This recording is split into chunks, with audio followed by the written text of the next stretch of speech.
2002년 12월 미국 샌프란시스코 경찰에게 한 통의 전화가 걸려옵니다. 전화기 너머로 들려오는 남성의 목소리에는 걱정스러움과 다급함이 느껴졌고 임신 중인 자신의 아내가 실종되었다며 실종 신고를 접수합니다. 실종자는 27세 여성 레이시 피터슨이었고 임신 8개월 차에 접어든 임산부였습니다. 경찰은 대대적인 실종 수색에 들어갔지만 이렇다 할 성과가 없었고 사람들의 관심을 끌기 위해 실종 제보에 대한 보상금을 50만 달러까지 올려보았지만 4개월 동안 그녀에 대한 아무런 단서를 찾을 수가 없었습니다.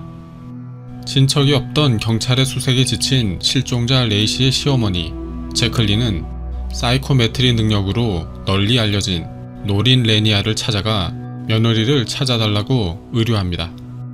노린 레니아는 1981년 레이건 대통령의 암살 미수 사건을 예견해 미국 전역으로 널리 이름이 알려진 인물이었습니다. 노린 레니아는 두 번째에 걸쳐 레이시의 물건을 소포로 받아 사이코메트리를 시작하는데 첫 번째 소포, 레이시의 트레이닝복, 세탁이 되어 있는 옷이었기 때문에 파동 정보가 희미해 레이시의 정보를 추적하기에는 부족했습니다. 두 번째 소포, 레이시의 신발. 노린이 신발에 손을 터치하는 순간 레이시의 남편 스콧 피터슨의 얼굴이 떠오르기 시작합니다. 그녀는 신발에 더욱 집중하기 시작했고 여러가지 이미지들이 흘러가기 시작합니다. 해변, 바위, 다리, 길. 스콧 피터슨이 그의 아내 레이시를 질식시키는 장면, 준비해둔 시멘트 덩어리에 시신을 엮어 물속에 유기하는 장면까지. 레이시의 신발에는 사건 당시에 많은 정보가 파동으로 남아있었습니다. 노린 레니아는 사이코메트리로 알아낸 것들을 의뢰인 측에게는 알리지 않고 곧바로 경찰서에 알리게 됩니다.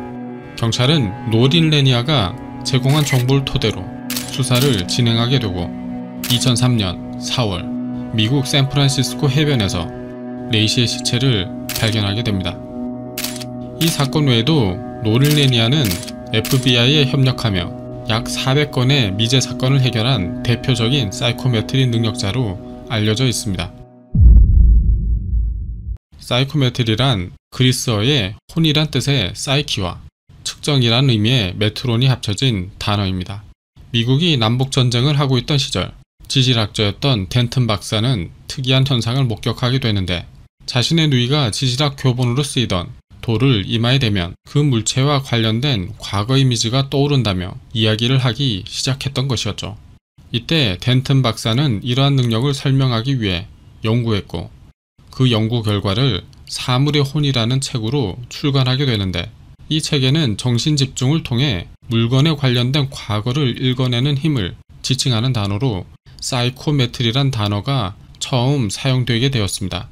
이마에 갖다 대는 물건이 무엇인지 알 수 없도록 꼼꼼히 포장해 건네주었음에도 불구하고 그녀는 마음의 눈으로 전개되는 생생한 영상을 통하여 그것에 얽힌 과거의 역사를 읽어내고 있었다.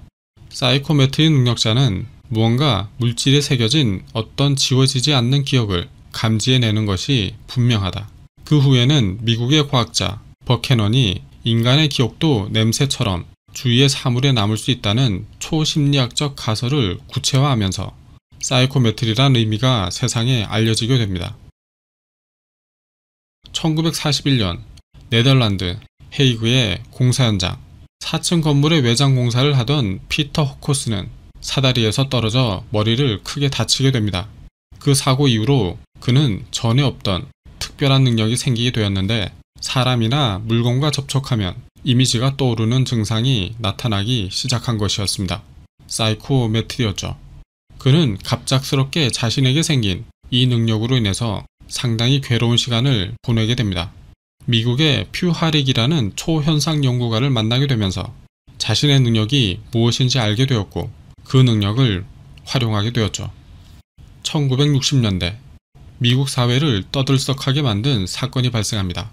잭슨 가족 4명이 무참히 살해당한 사건이었죠.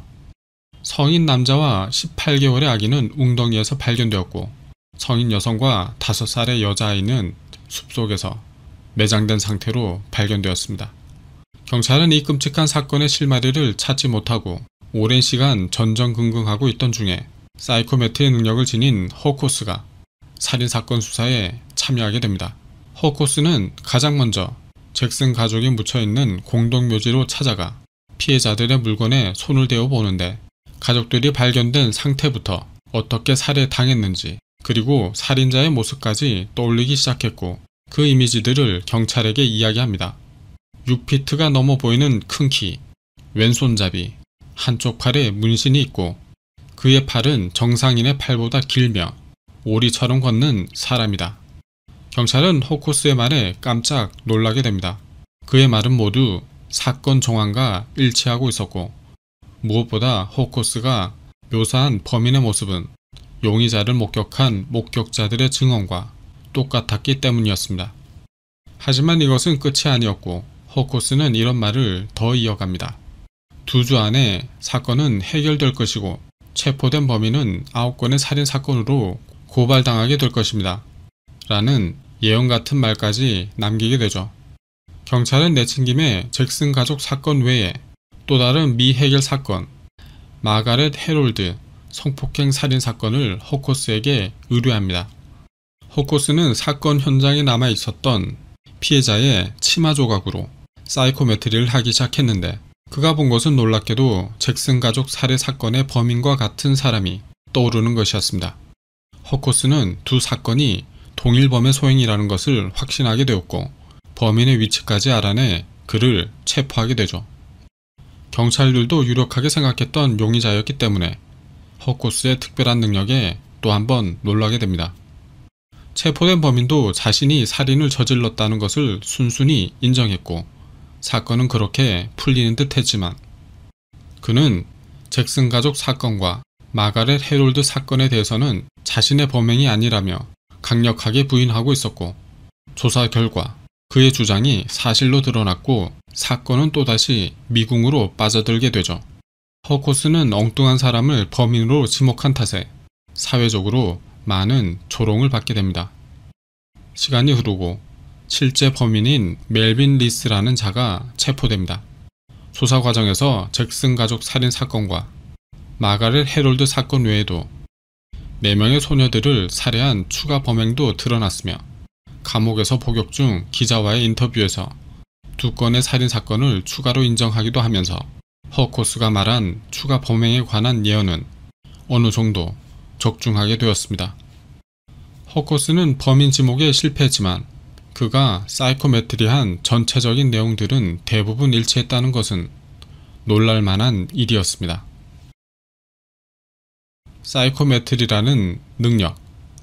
사람에게는 그 사람 고유의 파동이 존재하는데 그러한 파동이 소유하고 있던 물건에도 스며들어 남아있기 때문에 관련된 정보를 읽어낼 수 있다는 것인데요. 사람이 물건을 손으로 만지면 지문 같은 것이 남듯이 파동도 지문처럼 물건에 남아있어 그 사람에 관한 정보는 물론 감정까지도 느껴진다는 것입니다. 왜 이런 능력이 발생하는지에 대해서 미국의 생리학자이자 의사 조셉 박사는 이렇게 주장합니다. 빵을 둔 자리에는 빵 냄새가 남듯이 인간, 동물 등의 사념은 그것이 지나온 자리에 남아있어 특별한 능력을 가진 사람은 이것을 파악할 수 있다. 이런 능력은 남성의 10%, 여성의 25%가 가지고 있을 정도로 흔하지만 사람들은 대부분 육감이나 직감으로 생각하고 있는 경우가 많다고 합니다. 1976년 5월 5일 일본.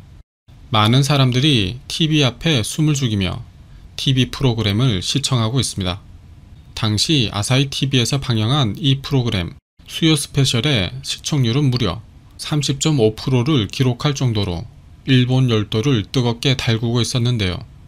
그날의 주제는 당시 사람들의 관심을 받고 있던 7세 여자아이의 실종 사건이었습니다.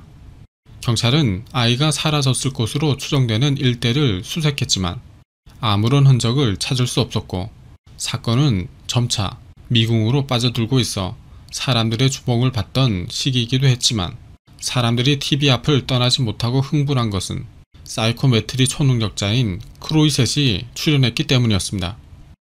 크로이셋은 방송을 통해 경찰이 수색에서 배제했던 야마쿠라 댐을 지목했고 아이는 이미 사망했을 것이라고 말하며 아이의 시신이 있을 댐 근처의 위치까지 약도로 그려냅니다. 경찰은 약도를 근거로 야마쿠라 댐을 수색하기 시작했고 실종된 아이의 시신을 발견하게 됩니다. 실종된 아동을 사이코메트리를 활용해 일본 경찰보다도 빨리 찾아내는 광경을 방송을 통해 직접 목격한 일본인들 사이에서는 사이코메트리 광풍이 불기도 했습니다. 하지만 일각에서는 이것은 추측 가능한 일이었으며 우연의 일치라고 말하기도 합니다. 크루이셋은 굵직굵직한 사건들을 사이코메트리로 해결하면서 뛰어난 명성을 얻게 되었고 최고의 사이코메트리라는 평가를 받고 있기도 합니다. 하지만 실패한 사례들도 존재하고 있기 때문에 그의 능력에 관해서 회의적인 시각도 함께 존재하고 있죠. 사이코메트리 능력은 공식적으로나 객관적으로 증명된 것은 아닙니다.